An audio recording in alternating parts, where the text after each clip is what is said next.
Hi, the Lord gave me a really good bombshell this time. And not to say the other times weren't good too, but what you will be learning today is direct book quotes. This is the first one, The Entertainment Economy, How Mega Media Forces Are Transforming Our Lives by Michael J. Wolff, among 3 other books to go through in terms of a few direct quotes. But then part 2 of this video will be actual online articles where we will be discussing and tying in things regarding the technology of the 5th Kingdom. And it's rather interesting, but entertaining. No pun intended, of course. So the first one is from The Entertainment Economy, page 5. And it starts with, without entertainment content, few consumer products stand a chance in tomorrow's marketplace. I wouldn't go so far as to say that vehicles such as The Simpsons and Dawson's Creek are the sole catalyst of the new economy, but it is nonetheless clear that as social, political, and technological change has opened up new opportunities, entertainment has found itself at the forefront of economic growth and cultural evolution. The next quote. Did you want to share the quote? The top of the page. Top of the page. There without any kind of shadow. You can see it there. Pause it and read it. Okay, next one. And the next quote begins at the bottom of the same page. What was America going to do without an up curve of Pentagon spending that stretched from here to infinity? What are we currently seeing in the news? Or news, I should say. Military spending. It continues on. Though rock videos, web pages, 2 Jurassic Parks, the birth of South Park, 9 years of Seinfeld, the creation of Lilith Fair, and so on, haven't completely compensated for the decline in defense spending. Economies, just like the Titanic, have a big turning radius. There's no question that they will. Even more important, the difference between entertainment product and military product is that the value of entertainment product usually grows with the years. It's a very long quote, but I will tell you the really hard-hitting statements to pay attention to here. Another part of that quote is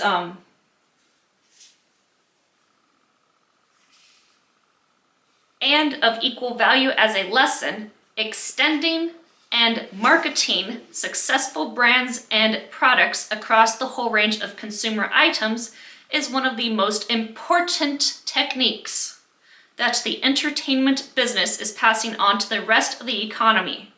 One that companies such as Harley-Davidson, the NBA, Martha Stewart, Tommy Hilfiger, Bloomberg, and others are putting to very profitable use.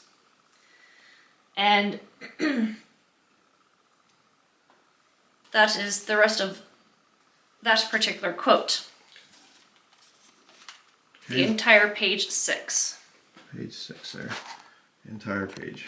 You have to kind of hold it like this so we can get the light on it. I don't know if they can make that out or not, but there it is. Okay. On to the next book of references.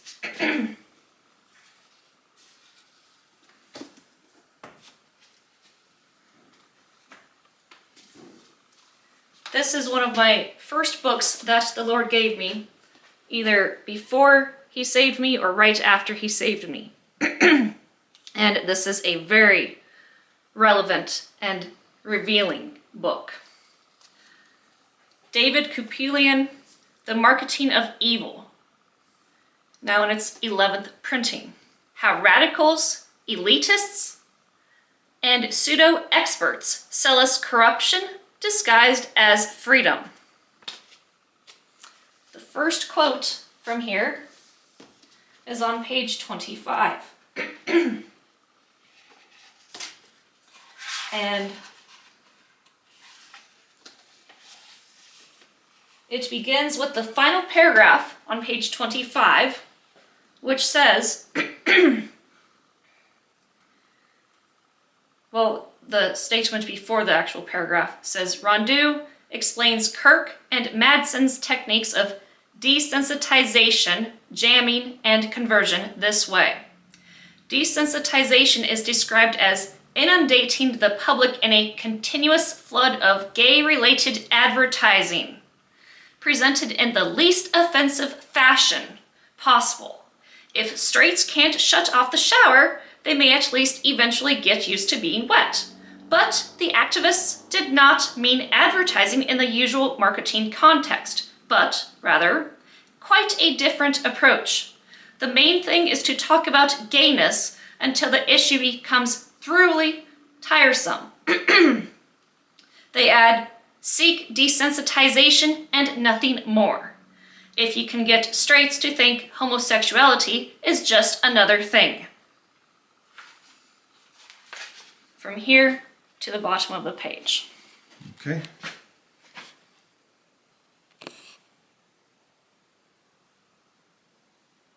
There it is. Remember the chart from the ticking Lammy bomb concept? Well, this is step 1 in how all marketing rolls out its agenda. Stage 2, or part 2 of this whole, what I call the 3-step formula of marketers. It starts at the section called The Road to Conversion. Jamming, explains Rondeau, is psychological terrorism meant to silence expression of or even support for dissenting opinion. Radio counselor and psychologist Dr. Laura Schlesinger experienced big-time jamming during the run-up to her planned television show. Outraged over a single comment critical of homosexuals she had made on her radio program, activists launched a massive intimidation campaign against the television program's advertisers. As a result, the new show was stillborn. But perhaps the highest profile example of jamming occurred after the 1998 murder of University of Wyoming freshman Matthew Shepard. And it goes on to talk about the saturation media coverage that followed and what happened afterwards. But this is a very detailed example of what jamming is in marketing speak. And it's on page 26. Starting here, The Road to Conversion.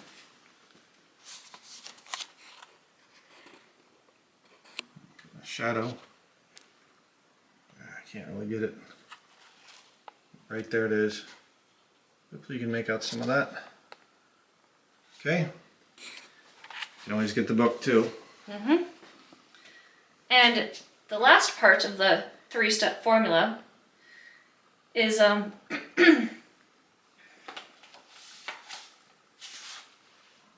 top third, well, what's before that? Page 27. So much for desensitization and jamming. But what about conversion? Here, Kirk and Madsen announced defiantly.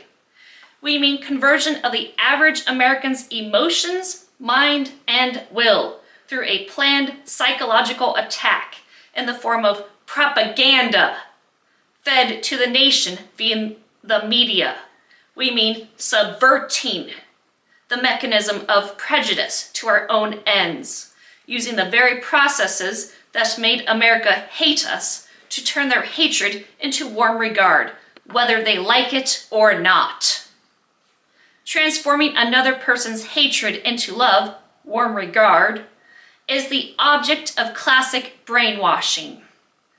As Kirk and Madsen explain, in conversion, we mimic the natural process of stereotype learning with the following effect. We take the bigot's good feelings about all right guys and attach them to the label gay, either weakening or eventually replacing his bad feelings toward the label and the prior stereotype. Whereas in jamming, the target is shown a bigot being rejected by his crowd for his prejudice against gays. In conversion, the target is shown his crowd actually associating with gays in good fellowship. Once again, it's very difficult for the average person who, by nature and training, almost invariably feels what he sees his fellows feeling, not to respond in this knee-jerk fashion to a sufficiently calculated advertisement. So it begins right here on page 27 and ends at the top of page 28. Right here. Okay, we won't bother to show that this time because I haven't turned pages, but. And the ISBN for this one is right here, if you want to know. Hold on. It's not one to focus. There it goes. Okay. Incredible read if you haven't stumbled across this book. Then we go to another one of my favorites that the Lord gave me over the past year or two. It's called Circuits, Packets, and Protocols, Entrepreneurs and Computer Communications, 1968 to 1988, by James L. Pelkey, Andrew L. Russell, Loring G. Robbins, from the ACM, spelled out. And the first quote in this is on page 43.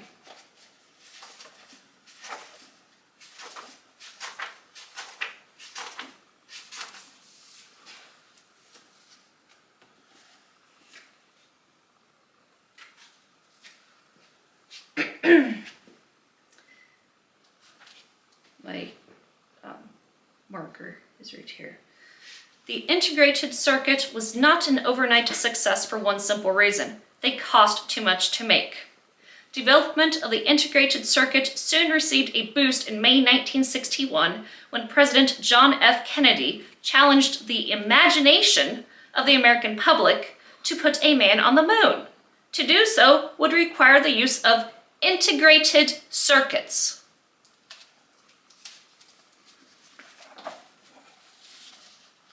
From here to there.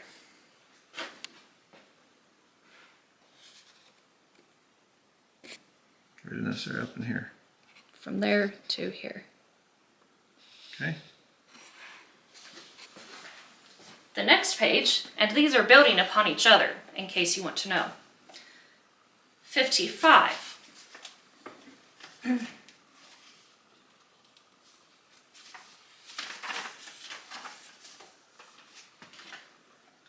New market structure.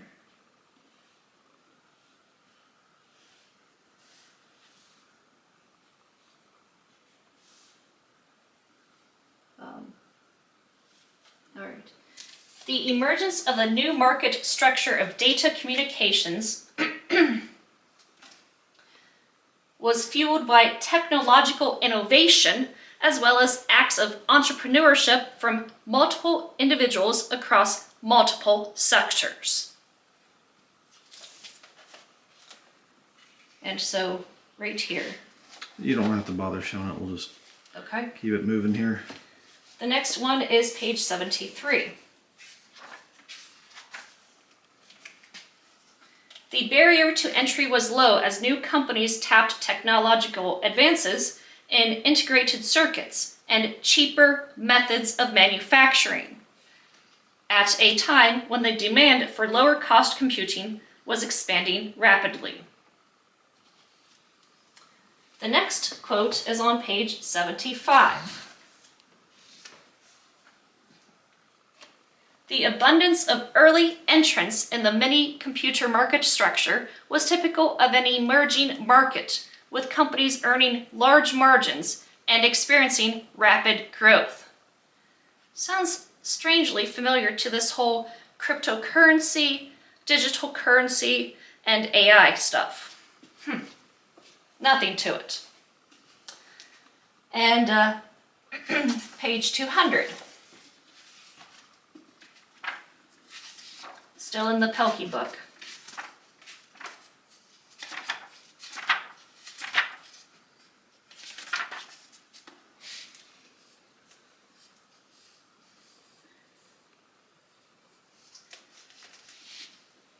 Talking about the transmission control protocol during 1973 to 1976.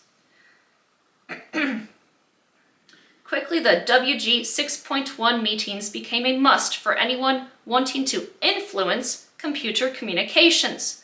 The core assumption of this group, which was merely a handful of people in mid-1973, became, in the short span of 24 months, received knowledge by nearly all those involved in computer communications. The world was going to be populated by many computer networks. Networks that inevitably would need to be interconnected. And the next quote on this subject in the Pelkey book is page 226. And it's the top of the page. We worked with Subcommittee 6 on the definition of the HDLC. That was the time when HDLC was just getting out of the oven after 10 years of hard work. Now, there was a fair amount of politics in this, and HDLC had been blocked for some time. Until IBM got SDLC through, HDLC couldn't get through. There was a lot of politics, and we were probably not good enough politicians at that time. Hopefully you can see the interconnected nature of these quotes. And the last book of quotes, there's only a few in this one, 3 to be exact. And it is by Howard Mortman. The title is very revealing. When Rabbis Bless Congress, the great American story of Jewish prayers on Capitol Hill. Page 161. Talking about U.S. Senate Chaplain Barry Black from mid-October 2013. During his prayers that fall, Black repeatedly admonished senators over a legislative stalemate that led to a partial government shutdown and raising the debt ceiling. October 3rd, 2013, quote, "Save us from the madness. Deliver us from the hypocrisy of attempting to sound reasonable while being unreasonable. Remove the burdens of those who are the collateral damage of this government shutdown." End quote. And it goes down on the page to say, during a partial government shutdown that began on December 22nd, 2018, Chaplain Patrick Conroy was gentler but no less obvious in his message. There are many Americans who look to the People's House as uncertainty about the future of the economy and their livelihoods hang in the balance. Black was more direct on January 10th, 2019. On this 19th day of the partial government shutdown, illumine our darkness, revive our faith, and heal our wounds. Lord, help our senators to serve our nation and world unsullied by base motives of self-interest. This is the exact page. This page? Yes. Okay. Hopefully you can make that out. Okay. The next quote is on page 168 in this Rabbis Bless America book. And let's see.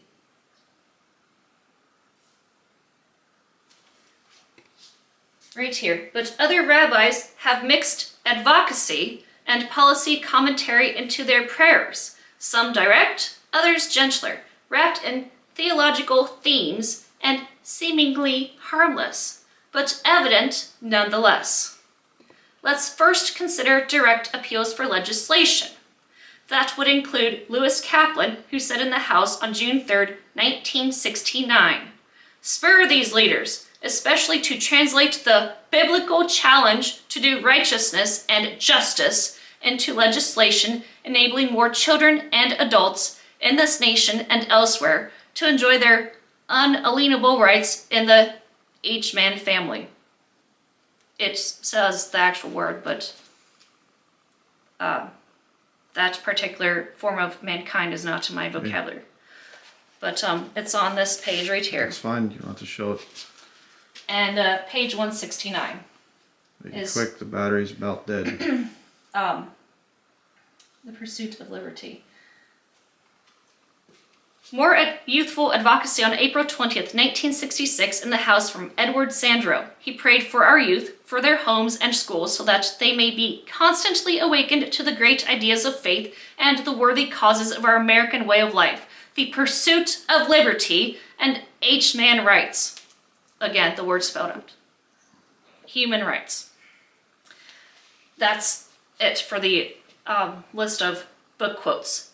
This is the foundation for what will be part 2.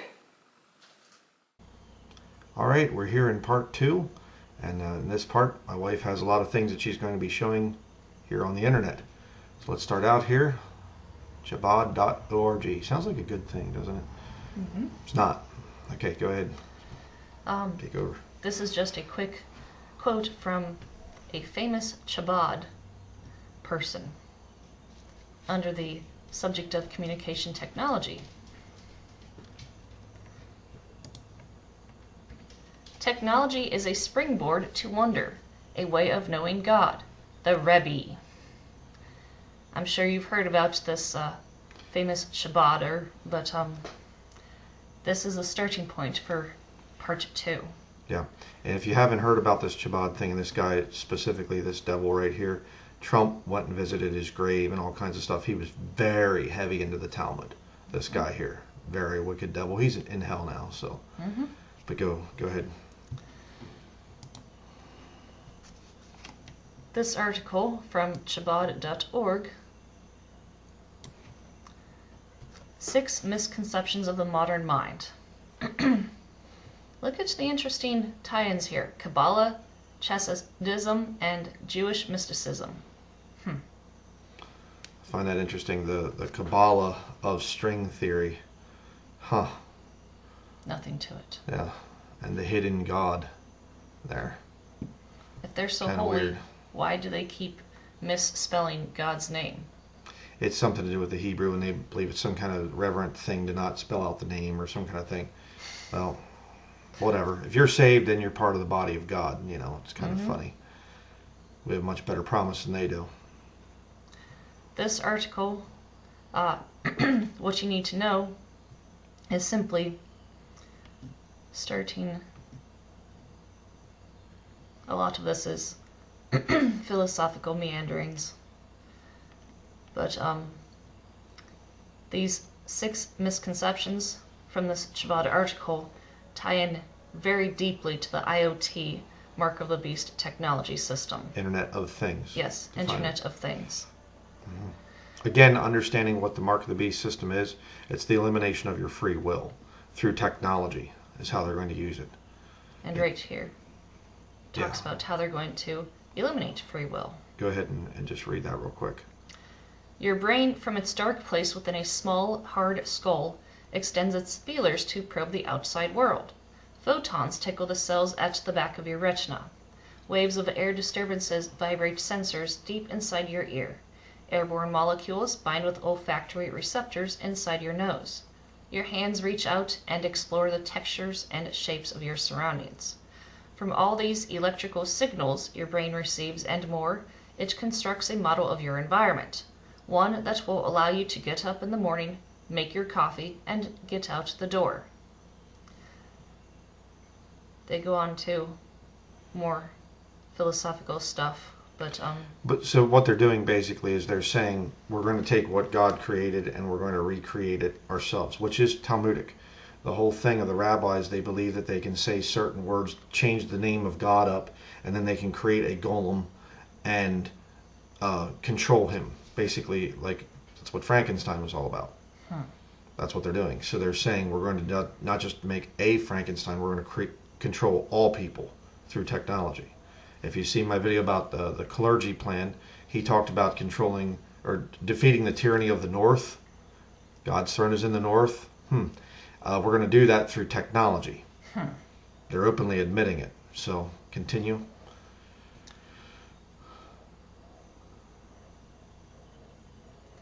A lot of things. You can go to this article and read it for yourself if you want to. They say that's strikingly similar to something Rabbi Schneur Zalman writes in the second book of Tanya. And in their own words, they talk about this whole Chabad system being based on philosophy, as you can see in this pop-up window. And look at the terms, collected discourses, and the book of the intermediates. It's all based on philosophy. Beware lest any man spoil you through philosophy. Interesting. And so this is why they are building up their Internet of Things with all this stuff. Misconception number 2, energy is also a thing. And they talk about what they're defining energy as being a thing with the statement, when Gottfried Leibniz introduced the idea of energy as a measurable quantity around the year 1676. Did he influence Einstein's relative theory nonsense, I wonder? No, there's no connection. No, I'm sorry. I shouldn't say such conspiratorial things. But it says there he called it vis viva life force. Star Wars, which was the Jedis, were another way of saying Jesuits. If you study it, you look into it, and what did they have? Oh, the Force. May the Force be with you. Nothing to it. Very interesting. Maybe this ties into the verse in Revelation about giving power to give life unto the image of the beast. Just maybe. But, what's it go back to? The lie in the Garden of Eden. You eat of the tree of the knowledge of good and evil, you can be as gods. Knowing good and evil. It's the same thing. It's just the devil behind all this stuff. You can be a god. And I'll tell you right now, before we continue, the best way to fight these people is to resist modern technology. They hate that. They can't stand that.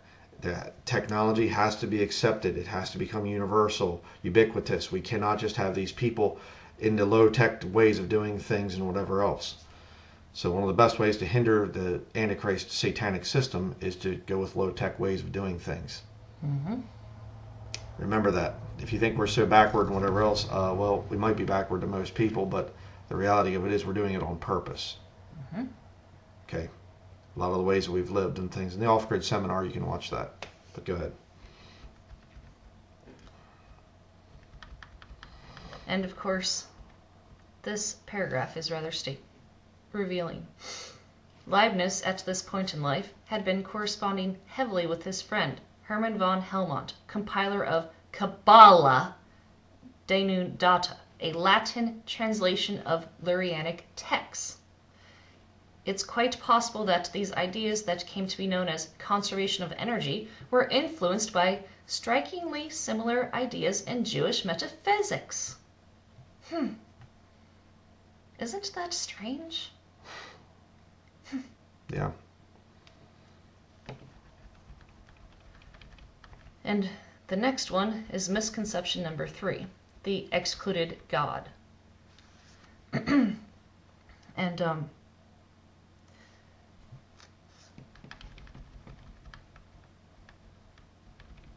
all this other stuff.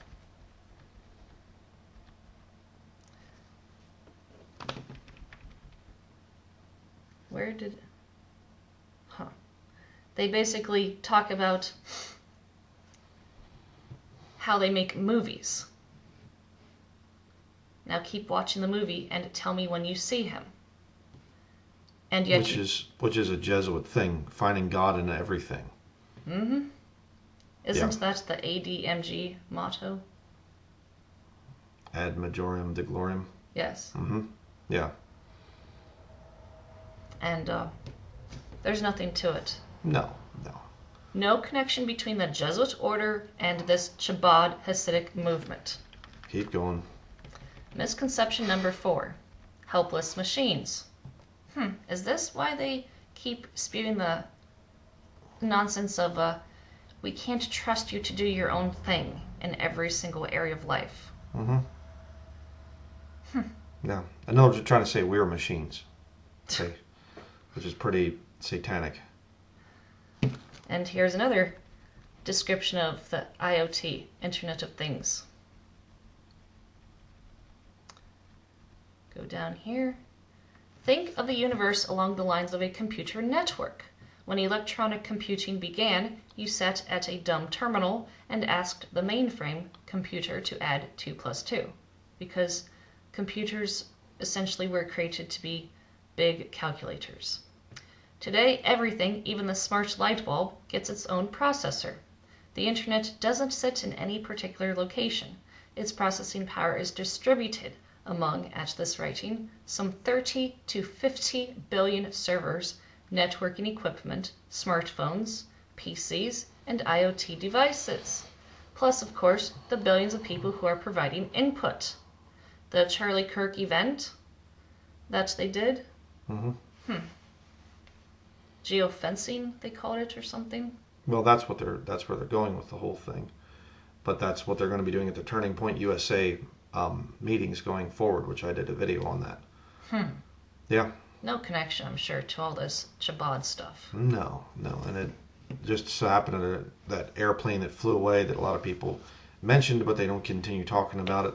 The airplane that flew away was owned by a Chabad guy. Turned off its transponder, which is illegal. You can't do that. Flew away from Utah right after the assassination happened, and then later on came back. We don't know what happened there. Yeah. Got rid of the assassin, the real one. Continue. We have to keep it moving here. Misconception number 5. Evil forces have nothing to do with God. Rather strange.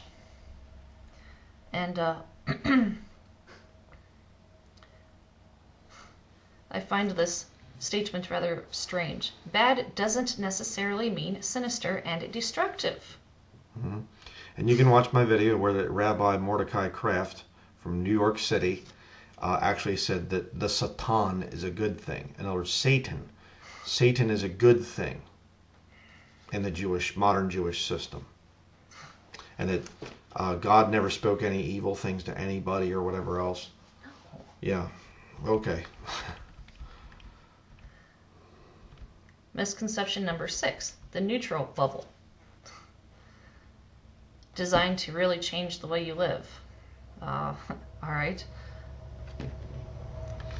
Yeah, there's so much stuff we could be covering in here, but I can do a whole sermon just off this one article, probably off of each point, but trying to get through this. Again, it's all right here within each thing, doing the finding God everywhere. Mm-hmm. So, this is the rest of the article, and you can look for. And it's strangely similar to Calvinism as well. That statement up there, you don't have to escape anything to grasp the divine. It's all right here within each thing. How could there be anything that is not holy? In other words, hyper-Calvinism teaches that God creates everything.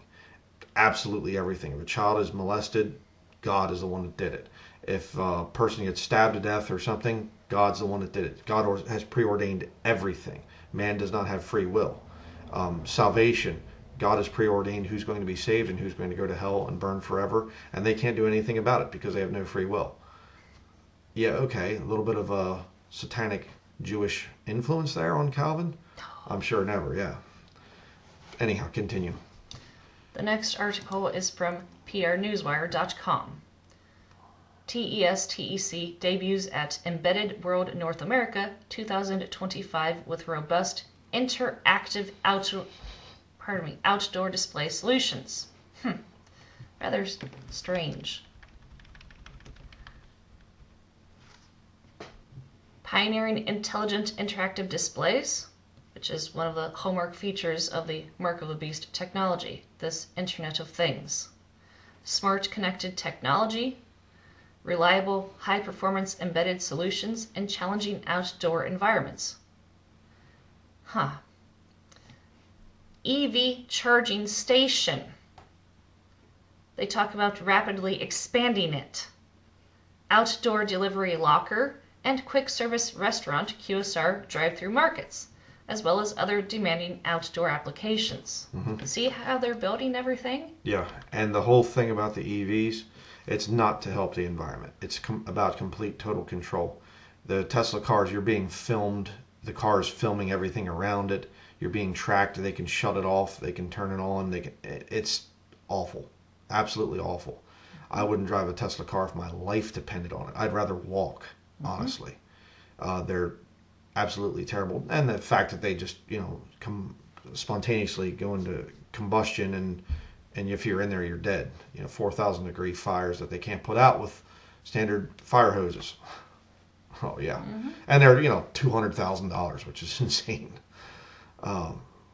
Fight. That's one of the things we have to fight as Christians and just free people generally. Christians, make sure that you're saved, because fighting is not really effective if you're not saved. But even just if you want to be free, say no to the whole EV thing. Amen. And and of course they have to rape nature, horribly, and poison the environment to get the rare earth minerals and metals and things for the batteries. So it's not really good for the environment. It's horrible for the environment, but whatever. But anyhow, continue. And look at this. Semi-outdoor open frame touch monitors. You already have touch screens through smartphones. Touch monitor is just, in my opinion, a next step for this whole thing. And it goes on to talk about how it's still occurring through today, sometime when they close This a business. event thing.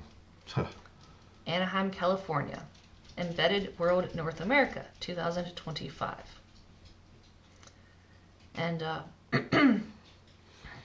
the next article is, let me go up here again, from the IoT Insider, where IoT meets industry. Manhattan's, New York City of course, EROV adopts electronic monitoring in world first sensor project from 1 month ago. Not a few years ago, roughly a month ago.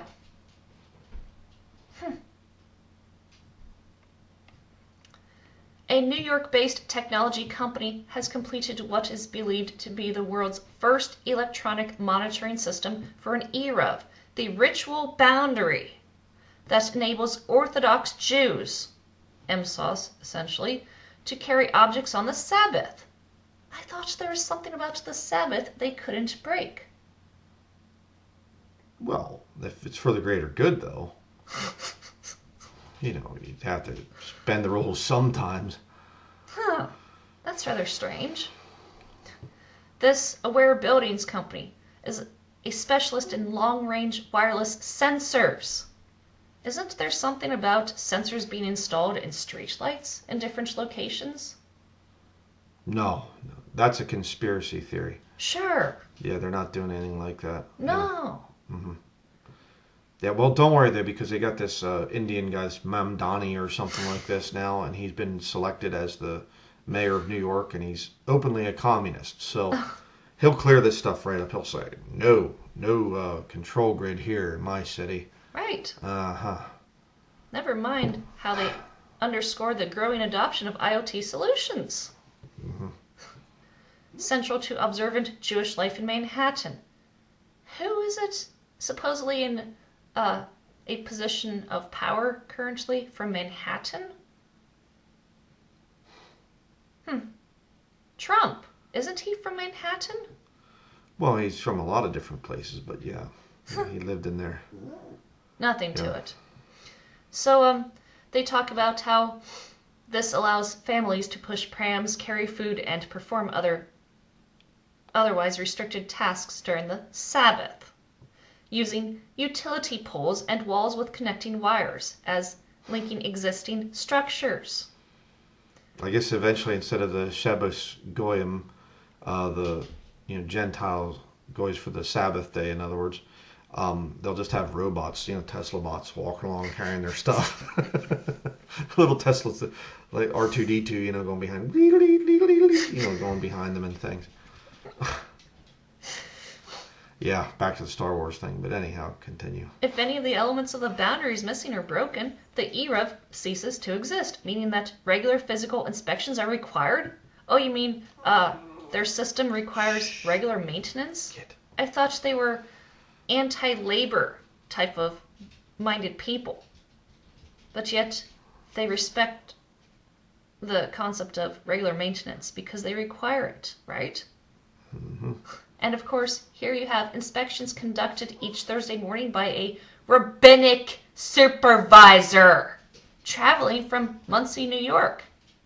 It took 3 hours. Oh, how laborious for these mingled synagogue of Satan devils. They work so hard. Boy, yes. they labor so hard. Oh. They got little girl hands and things, because yes. they don't know anything about manual labor, but they inspect things. And right.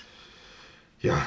Let's continue. According to Rabbi Adam Mintz, the Manhattan Erev's administrator prevented the inspector from taking a holiday for 18 years. Wow. The rabbi inspects the Erev every Thursday? Huh. See, how could a guy like that go to hell? Because he's worked so hard. Mm-hmm. That's the way these devils think. I'm a good person. 18 years without a vacation. Oh, yeah. Go ahead. So, the sensors mounted on wires and tethered to lamp posts measure their orientation each hour. A break in the line causes a 90-degree shift, triggering text and email alerts. SMS messages or something is what they call it, to Erev administrators and to Spectrum on Broadway? Who is responsible for repairs? And then they use solar-powered hubs to ensure connectivity across Manhattan. So it's more maintenance and more labor-intensive upkeep for their system. This sounds diabolically opposed to their whole concept of not working. Mm-hmm. And it's funny too because they have to have solar there, to ensure that everything stays connected. And if there's a power outage and whatever, what happens during the time of Jacob's trouble? One of the things, hailstones. Lots of big hailstones. Look what the hailstones have done to solar farms in this country. They've lost, tens of millions of dollars worth of solar farms with one hailstorm that the Lord sends, just wipes out the solar panels, just smashes them. But anyhow, let's keep going. The next link is presidentialprayerteam.org. This is their national leader prayer list. Remember the book quotes from When Rabbis Bless Congress? I wonder how many rabbis are praying for these national leaders on this list. Early Childhood Development Secretary, representative for Virginia on this list, Governor of Kansas, White House Counsel, representative for Ohio, and the White House Deputy Chief of Staff for Policy. And you can see more national leaders.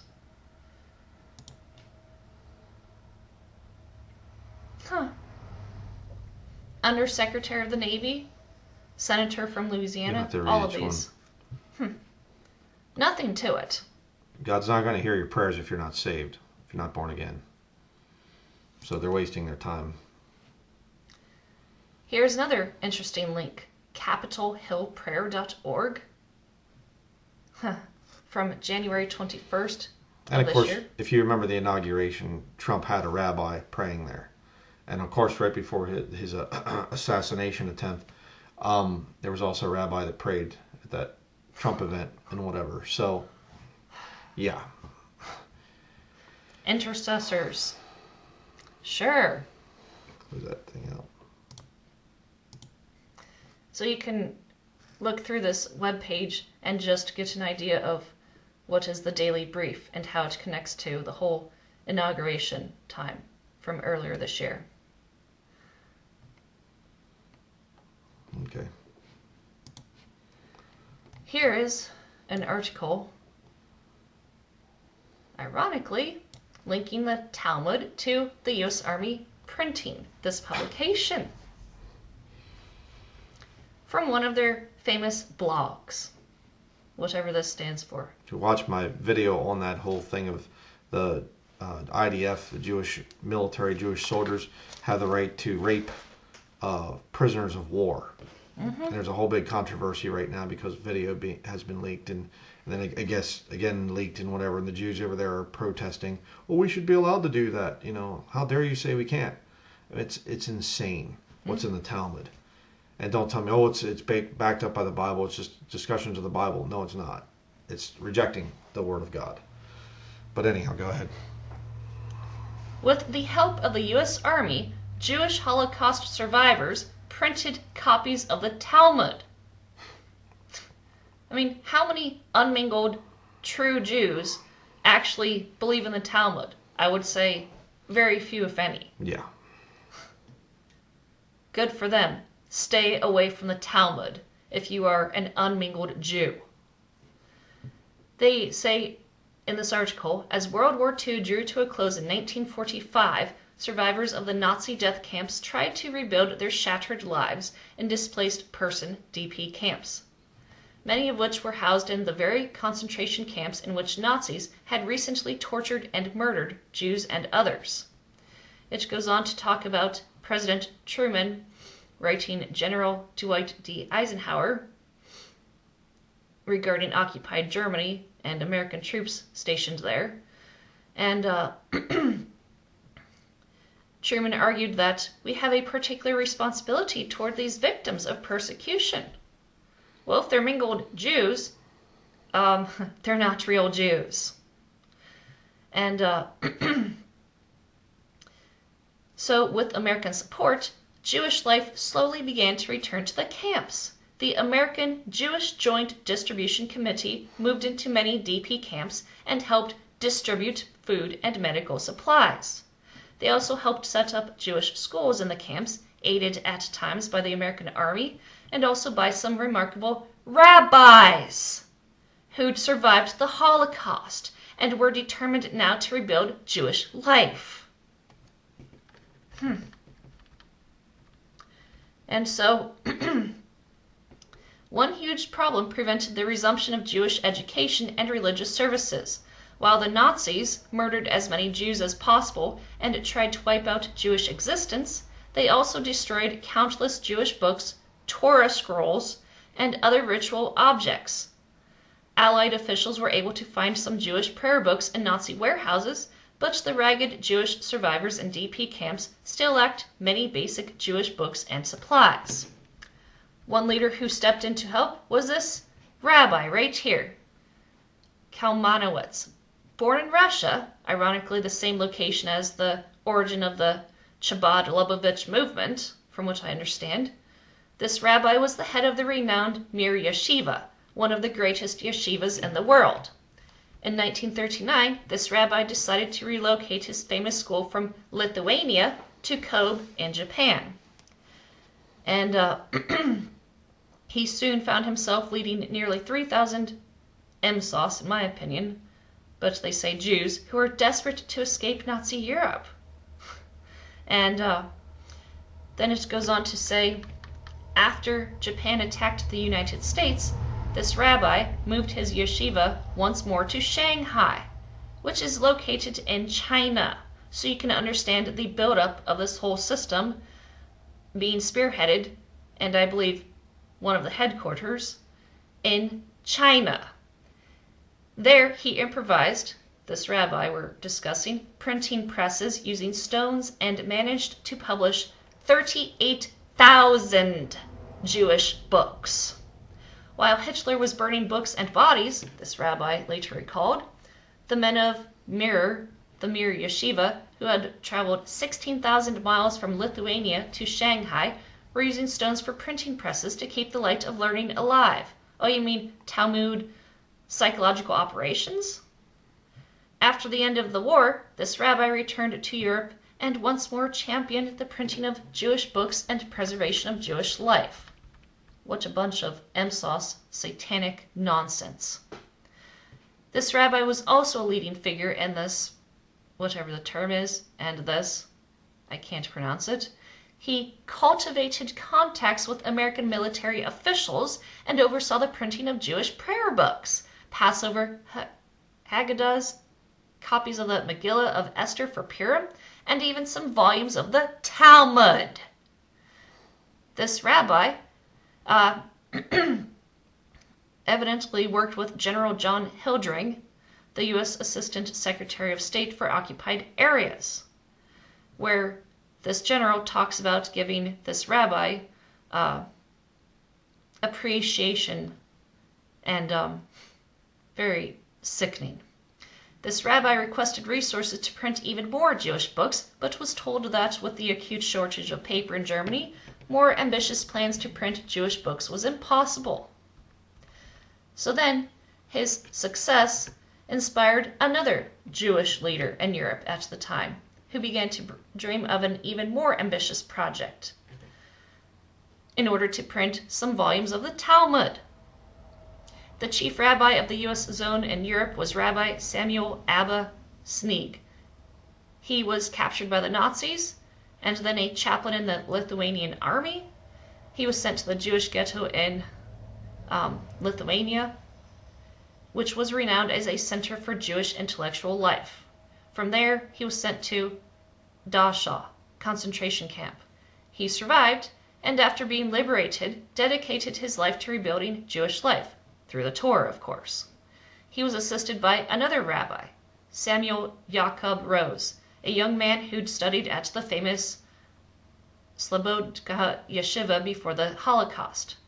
They resolved to approach the U.S. military for help in printing copies of the Talmud, the first volumes of the Talmud to be printed in Europe since the Holocaust.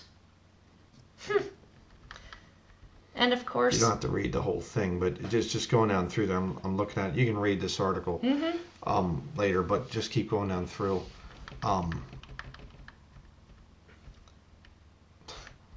So many examples of the U.S. Army helping these MSOS devils to print the Talmud. On September 11th, 1946, the American Joint Distribution Committee and the Rabbinical Council of the U.S. Zone in Germany printing copies of the Talmud. Yeah, and look at this next one here. Every Jew in Poland was ordered upon pain of death to carry to the Nazi bonfires and personally consign to the flames his copy of the Talmud. That's a good thing. But again, the Nazis, they were doing a good thing. No, they weren't, because they had Mischling. They had mingled Jew and German people in their own military, in the hierarchy and things like this. So, and they were, also Hitler was taking money from Wall Street. So the whole Nazi thing was just, hypocrisy. It was the Roman Catholic side of the Fifth Kingdom. Mm-hmm. All right, that's what it was. But again, see this whole thing. Oh, you're persecuting us? We're going to print the Talmud. We're going to get the Talmud out there. Where do you think all the evil's coming from? Mm-hmm. All the child molestation and all this, trafficking of people and everything else, it's all based on the Talmud. Mm-hmm. Sickening. And of course the rejection of Jesus Christ. The hatred of Jesus Christ is also a Talmudic type of a thing. They put that into the movies and things like that because of their hatred for Jesus Christ. Go ahead. We need to keep this going. Get to these other articles here. You can read the rest of the article talking about the U.S. Army's involvement in printing the Talmud for these MSOS devils. And how this whole process relates to town dedications. So, the next article... But you can go back there for a minute. Got a question too big to answer? Our AI rabbi is ready to respond immediately. Okay. Yeah, sorry, I just had to throw that one in there too. Is there much of a difference between AI bots and these MSOS devils? of mingled seed. Oh yeah, heritage. because the AI bots they're not programmed by people. They're completely independent in their thinking. Sure. Yeah, let's continue. Then you have Congress.gov, the U.S. Congress website, talking about the defense innovation ecosystem. Look at this interesting wording. CRS product. Nothing to it. So they talk about DoD innovation related organizations and programs, the DIU, Defense Innovation Unit, Office of Strategic Capital, pilot program to accelerate the procurement and fielding of innovative technologies, Naval X, another entity established in 2019, to basically combine private industry with military efforts for this whole system. Coordination across DoD components, senior leadership and culture, and flexible funding and other processes, to include financing to make this whole thing happen based on debt and welfare funded programs. So you can go to this link and read through this at your convenience. But topics include defense and intelligence, science and technology, to drive home our point. The next article is from nationaldefensemagazine.org, which is, ironically, the NDIA's business and technology magazine. Look at this interesting photo. Commercial interest grows in Defense Innovation Unit. A synonym for the DIU is the 351st Civil Affairs Command Headquarters. It's not an innocent-sounding entity. It's a joint purpose, in my opinion, in naming it.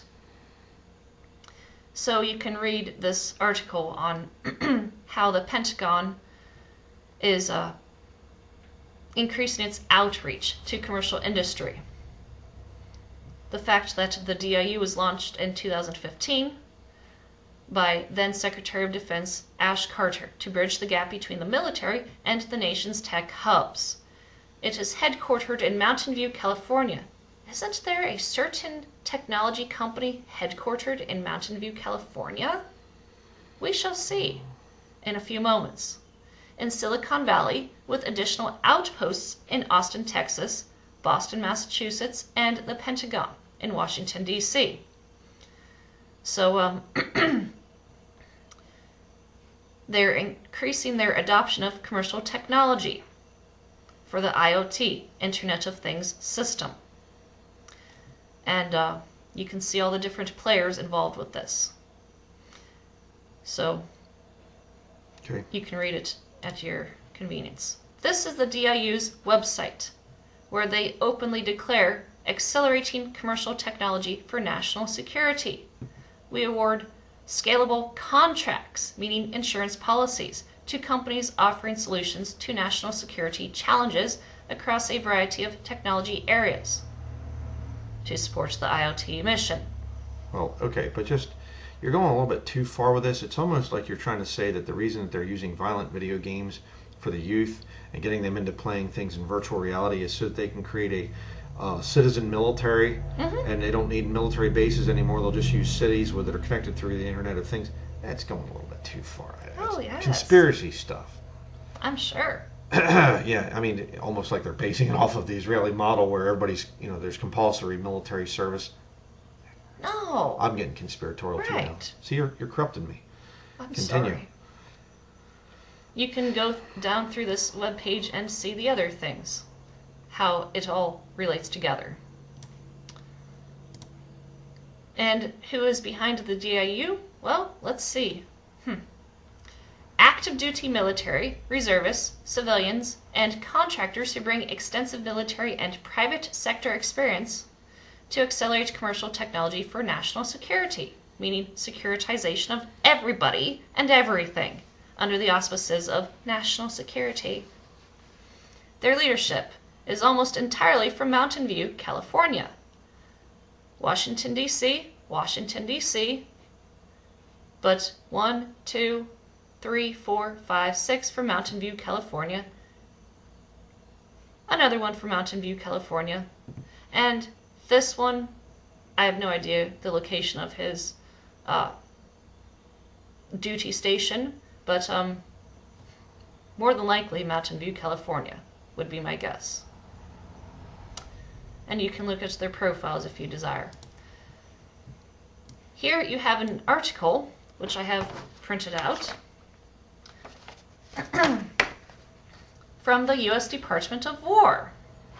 Their own link, war.gov, an official U.S. government website. And here you have the Defense Innovation Unit announcing SUAS product. This is a military product we are dealing with here. Remember, you have the entertainment product for civilians, and you have the military product, which is what this article talks about, from August of 2020. Yes, that's a number of years ago, but highly relevant to this study.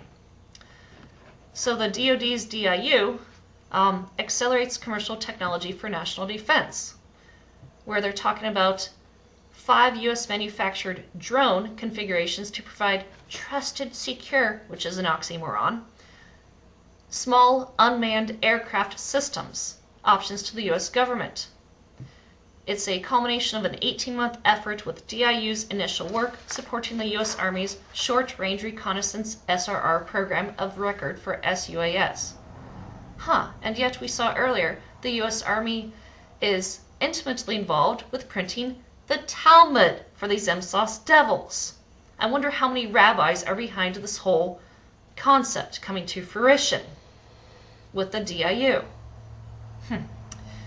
And they're talking about inexpensive rucksack portable vertical takeoff and landing of small UAVs for rapid deployment, essentially. Situal awareness tools. And it goes on to talk about consumer markets have been basically selling these since the early 2010s, probably after I left the military permanently, would be my guess. Situational awareness tool. That's interesting. You're supposed to go out in public and have situational awareness, see what's going on around you. But a drone is a situational awareness tool. I never heard it called that before. That's interesting. But anyhow, continue. I'm innocent. This whole system development is broadly applicable to an array of users and mission sets. Oh, you mean MSOS from Israel? And MSOS in this country, especially New York City, as the headquarters for MSOS commune behaviors in the U.S. But they use alternative ground controller, which sounds as if it's a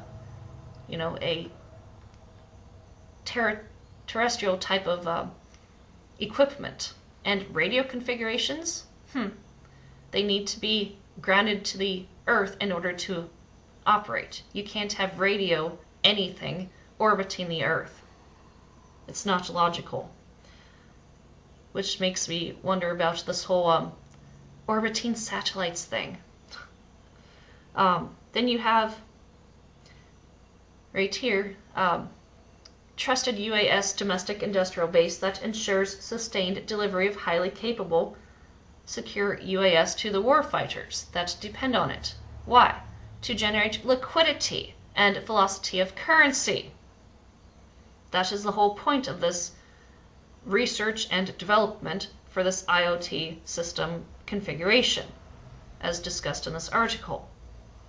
And of course, the Section 848 of the National Defense Authorization Act for fiscal year 2020 prohibits operating or procuring unmanned aircraft systems manufactured in China. Well, that's kind of a silly thing to say because the U.S. Code allows for trade officially with China to occur. More on that in a future study.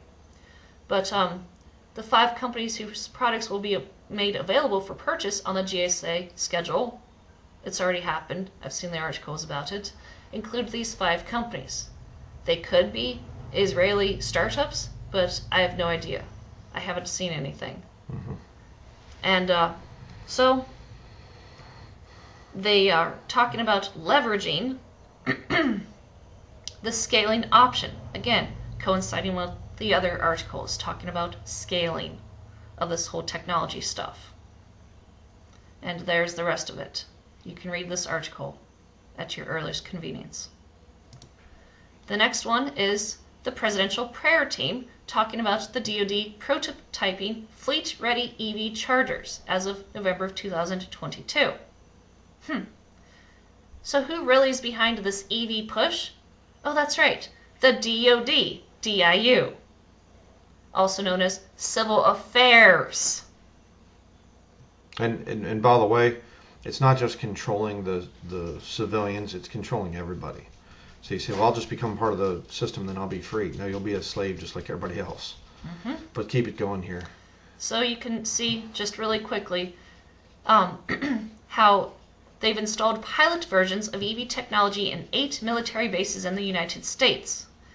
And then once this whole thing is complete, then they run a year-long analysis to see what the next phase of EV development will be. And it's part of the infrastructure for EV usage expanding, but also ultimately the IoT, Internet of Things. Yeah. Praying to the Lord, oh Lord, please help us with this. And yeah, not the God of the Bible. I mean, when Jesus Christ sets up his kingdom, it's going to be an agrarian, very low technology type of a thing, maybe no technology type of a thing. So just tells you the direction that they're going in. Here you have another Presidential Prayer Team webpage talking about prayer updates. I wonder how many rabbis prayed about President Cheney, or VP Cheney, I should say, before he passed away. And did they pray for his death to occur on a certain time to coincide with MSOS holidays? Yeah, and if you're a younger person out there, Vice President Cheney, he was involved with Halliburton. He was one of the big CEOs of that, and he profited tremendously off the wars that came after the 9/11 attacks. He was part of the Project for a New American Century thing as well, writing about that they would need terrorist attacks to institute new wars and whatever else, and the wars were ultimately for Israel. So, man's burning in hell right now. His time on earth is over. His evil and whatever. He always smirked like that. This guy was such an evil man. So, but he knows better now. It's too late for him. Go to the next one. And here you have the Google location of Google. All this stuff Google owned. And here you have these interesting other locations in Silicon Valley. But even more telling is the 351st Civil Affairs Command location. You have Amazon right next to it, the DIU, and of course the Computer History Museum and the Googleplex and Google Bayview. Just a stone's throw away from the DIU's location in Mountain View, California. I'm sure there's nothing to it. Of course not. Then you have StartupNationCentral.org talking about connecting Israeli defense startups with the U.S. Defense Innovation Unit as of September 9th of this year, in terms of when they wrote this article. And Israel's defense tech sector is attracting growing international attention, and the U.S. Department of Defense is one of the most important partners for startups in this space. And again, bringing commercial technologies into the U.S. military with speed and efficiency. You can read this for yourself and how they dialogue essentially with private industry, but their own words. They connect Israeli MSOS startups to this whole system. Then you have the Embedded World North America landing page, exhibition and conference. Today is the last day in Anaheim, California. That's the building. We missed it. Could have been Terrible. there. Probably not. Yeah. Then you have another landing page on their website. And they talk about their global platform for the embedded community. Where they talk about who's who in this whole thing. And you can look into these people if you want to, but let's go to the next page, which is this publication right here. The 2025 Show Guide from the Embedded World North America Exhibition and Conference, Connecting the Embedded Community. And here you have on page Nextcom, I've heard of that. media partners to gain attention and marketing outreach. And you have a floor plan of all of the exhibitors at this conference. And then the next page, you have keynote speakers, which ironically tie in with this page right here. And you have one of the companies that is talked about, Siva,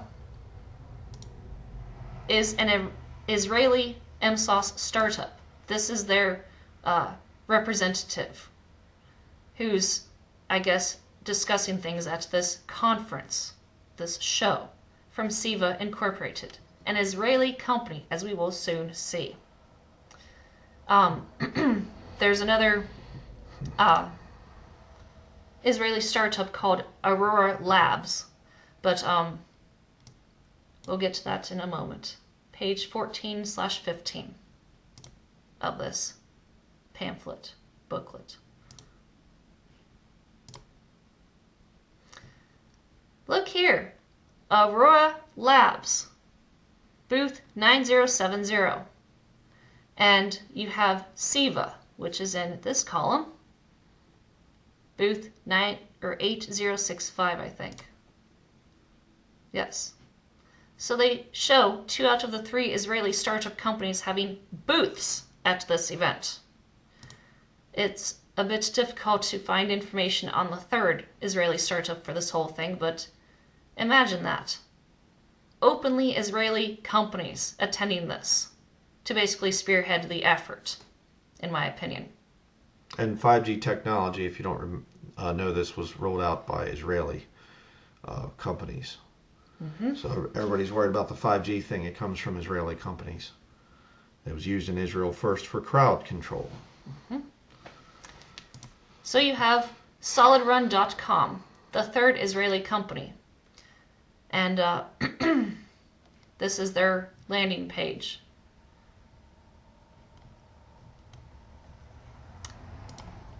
Here is their executive management team from Solid Run, an Israeli company. You say, how so? Well, for starters, the names sound rather MSOS to me, but the advisory board is this guy. Sounds rather MSOS to me. Looks rather MSOS. And so we go to their LinkedIn profiles. Each of these executive management team people is shown right here through LinkedIn. Israel. Israel.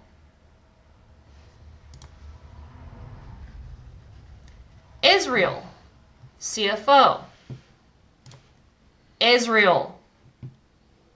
Technological leader. R&D. Israel. Operation manager. Israel. The advisory board. So this is a thoroughly Israeli startup company. Then you have Aurora Labs, where they talk about their participation at this event. You've already seen the event site, and yet let's scroll down a little bit here. The Red Hat Summit earlier this year. They also attended. And yet Red Hat is one of the major Linux IoT systems.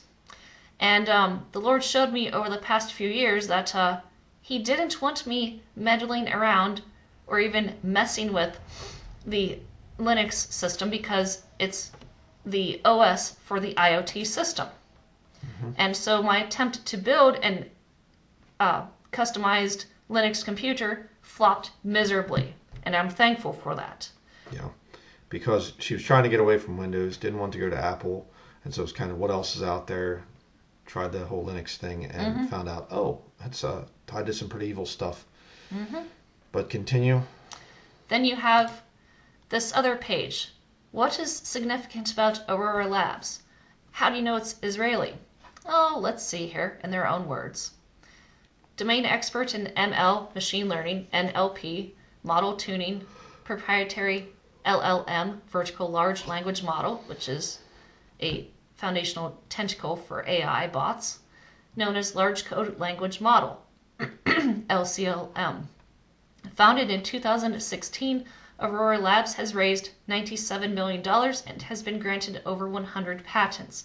Aurora Labs is headquartered, in their own words, in Tel Aviv, Israel, with offices in the US, Germany, North Macedonia, and Japan.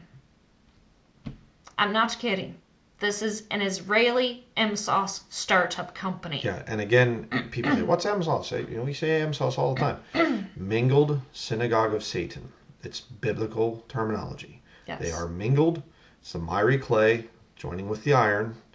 And Synagogue of Satan, Revelation 2:9, Revelation 3:9. But continue here. And here is Siva Incorporated, the third Israeli company. They're a bit more crafty in hiding their company being headquartered in Israel. But look at what they're involved in regarding the IoT.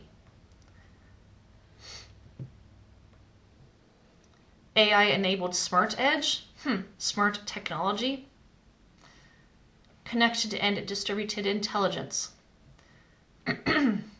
Right here is rather telling, talking about the IoT. And you go down to their map, and Israel. Yeah, go up again. Okay, go up a little higher. Right there is fine. And that, we'll just leave it at this to end this whole thing. The earth. Oh, we're controlling the earth. We want to have control of it. Oh, but we're concerned for it. Oh, we just want to take care of the earth by destroying it. Yeah.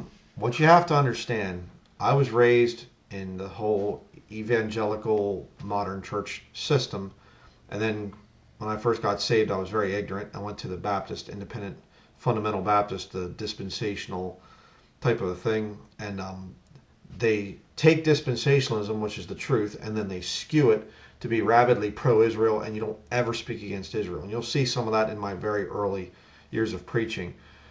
And I am for the Jewish people. Okay, I am for the existence of the nation of Israel. But what you have to understand is Israel today is a club for Satanists. And a lot of these people that are there, they're not even Jewish. It's just, if you want to be evil and want to have world control, be part of Israel. Marry into the whole system or do whatever. That's why you'll see Catholics marrying Jews a lot of times. Jews, whatever that means. And all this high technology, all this mark of the beast stuff, it's all with that whole system. The Talmud, the Talmudic system of creating,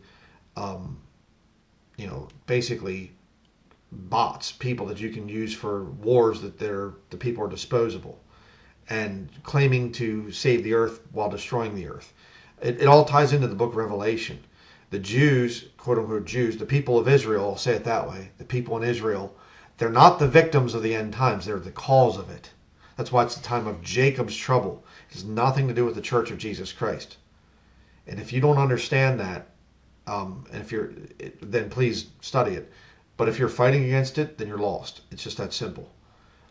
If the Holy Spirit's within you, this stuff is going to resonate with you and click with you, and you'll say, whoa, okay, yeah, they're building the Mark of the Beast system.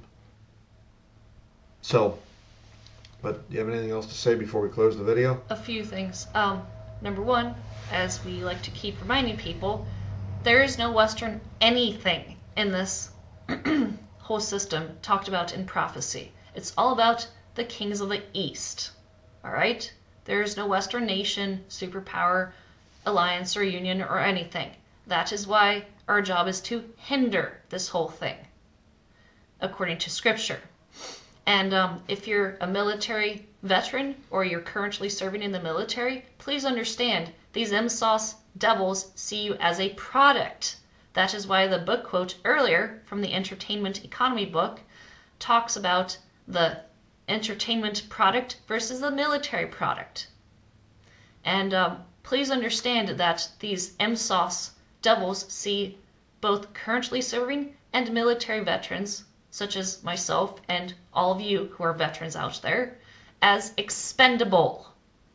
And even the computer technicians, who actually are very intelligent, and they're probably a bit hesitant to continue on in this technology stuff. And that's a good thing. If you're hesitant about this whole technology thing, please understand that the MSOS see you as a entertainment product to be securitized for their purposes. Get you into debt and then they control you. Yes. Just to make it as simple as I can. Yeah. So that's essentially all I have to say. Yeah. And the mark of the beast system is about finance. Mm-hmm. So it all ties together. You look at this thing and you realize, oh, it's right there in front of us. Mm-hmm. So. Because the mark of the beast is a form of entertainment for these MSOS Satanists. Mm-hmm. You know, that is literally the whole purpose of the mark of the beast system being created by these MSOS devils. They see securitizing everybody and everything as entertainment for their fifth kingdom purposes. Mm-hmm. So, that's going to be it. This is the first time I've seen these articles. So, thank the Lord for what He's shown you. Praise the Lord. My wife's quite the researcher. And but that's going to be it for this video. The Bible's true. If you're not saved, please understand what we're trying to say. The future is going to be a nightmare. That these people, these lazy slobs that don't want to actually work and get their hands dirty, it's just all technology. That's how they think that they're going to defeat God. Mm-hmm. That's what the whole thing's about. You need to be saved. You need to get to the Lord Jesus Christ and beg for His mercy, and understand that He died on the cross to pay for your sins. Mm-hmm. So you watch our salvation videos that are down in the description box there, but better take it serious. That's going to be it. Thank you for watching.